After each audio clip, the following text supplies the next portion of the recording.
అవుతాయి, మీకు బోర్లు పడతాయి, మీ పిల్లలకు ఉద్యోగాలు వస్తాయి అని అనేకమైన మాయమాటలు చెప్పి మన ధర్మం నుంచి మనని దూరం చేస్తూ ఉన్నారు.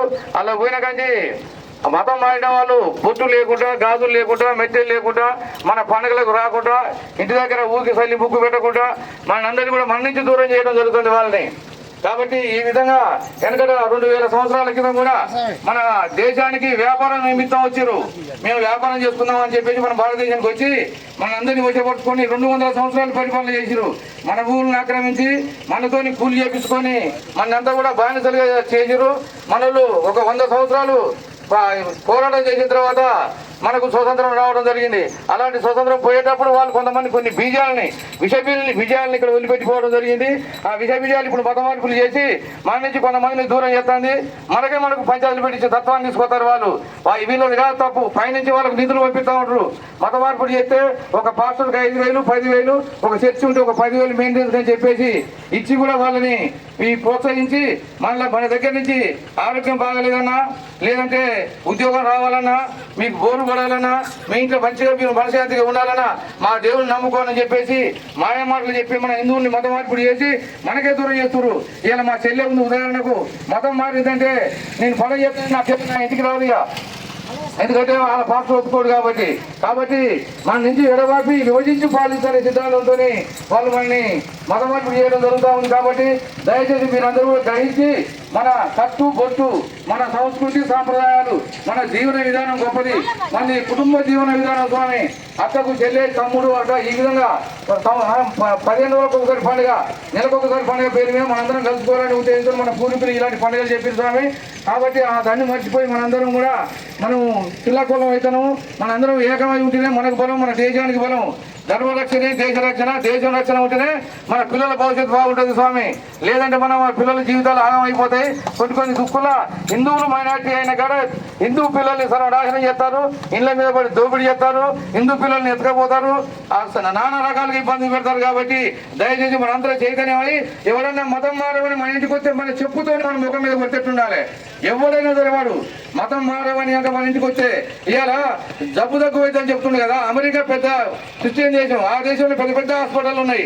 మరి ఆ క్రిస్టియన్ దేశంలో హాస్పిటల్ ఎందుకున్నాయి? రోగాలు తక్కువైతే, దేవుణ్ణి నమ్ముకుంటే రోగాలు తక్కువైతే ఆ దేశంలో చర్చలు ఉండాలి కానీ హాస్పిటల్ ఎందుకు ఉండాలి?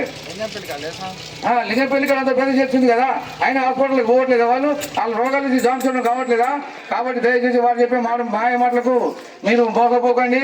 వాళ్ళు ఏం చేస్తారంటే ఫస్ట్ ఏదో అమాయకంగా వచ్చి ఇళ్ళకి వచ్చి మంచి మాటలు చెప్పుకుంటూ ఒక 50 మందిని తయారు చేస్తారు ఫస్ట్. ఆ తర్వాత 50 మంది కాంచెలు మొదలు పెడితే మీరు వచ్చినప్పుడల్లా 10, 20 బియ్యం 30, 40, 50 ఇవ్వాలని చెప్పేసి దశమ భాగాన్ని మనకాంచి వారం రోజులు కూలికి పోతే ఒక రోజు కూలి ఆయన తీయాలి మా అమ్మాయి. ఆ విధంగా ఇచ్చి 50 మంది కనుక రోజుకు అంటే వారానికి ఒక 100 రూపాయలు ఇస్తే 5,000, నెలకు 4 ఉంటాయి. నెలలు 4 వారాలు ఉంటాయి, 20,000 రూపాయలు కూర్చొని సంపాదిస్తాడు. మన మీద ఆంచి ఒక 20,000 వస్తాయి. కాబట్టి ఈ విధంగా చేతకాక పని చేసే చేతకాక జనాన్ని మోసం చేస్తూ, జనాన్ని మభ్య పెడుతూ, జనాన్ని మత మార్పిడి చేస్తూ ఉన్నారు. కాబట్టి దయచేసి గమనించండి, తిప్పికొట్టండి.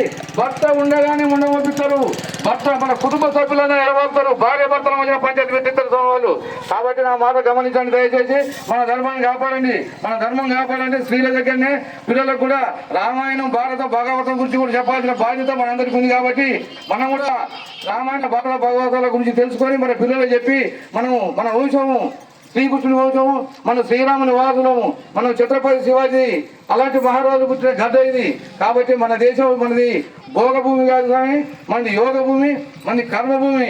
మన దేశంలో ఏ ఊరికి పోయినా గుడి ఉంటుంది, గోపురం ఉంటుంది, అన్నదాన కార్యక్రమం ఉంటుంది స్వామి. ఏ దేశంలో కూడా అన్నం దానం చేయరు, హోటళ్ళు పెట్టి అమ్ముతారు. మన దగ్గర మాత్రమే తమ అమ్మ అంటే నాన్న అంటే కులాలు వేరైనా కానీ అమ్మ నాన్న అని వరుసలు పెట్టుకొని పిలిచే దేశం స్వామి మంది. వాళ్ళకు వరుసలు హాయిలు ఉండవు స్వామి. ఆడ మగ రెండే, తల్లి చెల్లి పిల్ల ఏం సంబంధాలు ఉండవు. వాళ్ళ బుక్లలో మొత్తం కూడా ఏదో ఉంటుంది. మన దేశానికి వచ్చి మన సంస్కృతిని నాశనం చేయడం వాళ్ళ ఉద్దేశం. వాళ్ళ దేవుడు ముఖ్యం కాదు, మన సంస్కృతిని, మన కట్టుని, మన బొట్టుని, విధానాన్ని పక్కకు పెట్టడమే వాళ్ళ ముఖ్య ఉద్దేశంగా. ఇవాళ మనం చాలా మంది చూస్తా ఉన్నాం. మా చుట్టం ఒక మారింది, మతం మారింది. మేము పండుగ చేస్తే రాదు, ఉప్పలం పండుగ చేసిన రాదు, గంగమ్మ పండుగ చేసిన రాదు. మా ఇంటికాడ రాఖీల పండుగ వాళ్ళ తమ్మునికి రాఖీ కట్టడానికి కూడా పోదానికి పోదు. కాబట్టి ఈ రాఖీల పండుగ ఎందుకు వచ్చిందంటే అన్నదమ్ముల అనుబంధం, అక్కజల అనుబంధం గురించి వచ్చినాయి. ప్రతి పండుగలో ఒక అర్థం ఉంటుంది సార్. మన దగ్గర కుటుంబ వ్యవస్థ మనది, మనందరం కలిసి ఉండాలంటే తప్పకుండా ఇలాంటి మూటాలని దూరంగా ఉండాలనే ఉద్దేశంతోనే ఈ ధర్మ జాగరణ వాళ్ళు ధర్మాన్ని రక్షించాలనే ఉద్దేశంతో గ్రామాన చైతన్యం చేయాలనే ఉద్దేశంతో వీళ్ళు రథాన్ని కూడా పంపించడం జరిగింది. మనందరం కూడా మంచిగా ఆలోచించి మనందరం ఒకసారి జై శ్రీరామ్, జై శ్రీరామ్, జై శ్రీరామ్, జై శ్రీరామ్, అనండి జై శ్రీరామ్, జై శ్రీరామ్, జై శ్రీరామ్, జై శ్రీరామ్, రామ లక్ష్మణ జానకి జై